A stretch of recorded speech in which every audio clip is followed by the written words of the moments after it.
Hello' guys, আৰু 11 দিন আপোনালোকে অপেক্ষা কৰক। 11 দিন পিছত কোনটো চৰকাৰ আহে, আপোনালোকে কোনটো বিচাৰে। বৰ্তমানে মনত সকলোৰে এটা মনত আশা কোনটো চৰকাৰ হ'ব।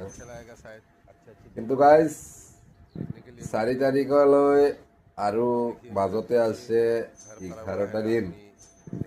তাৰপিছত ভোটৰ গেণ্টি শুৰু। তো গাইজ মই ক'ব বিচাৰিছোঁ, এইবাৰ কোনটো চৰকাৰ আহিব। যদি গৌৰৱ গগৈ ছাৰ যদি চিএমৰ ৰূপত চাব বিচাৰে, তেনেহ'লে ভিডিঅ'টো বেছিকৈ শ্বেয়াৰ কৰক। আৰু হেমন্ত মামা যদি চিএমৰ ৰূপত বিচাৰে, তেনেহ'লে লাইক কৰক।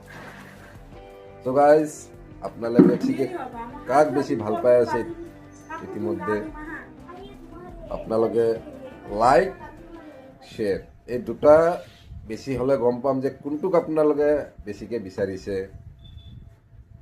গৌৰৱ গগৈ ছাৰক না হেমন্ত মামা। কাক বিচাৰিছে আপোনালোকে কমেণ্ট কৰক।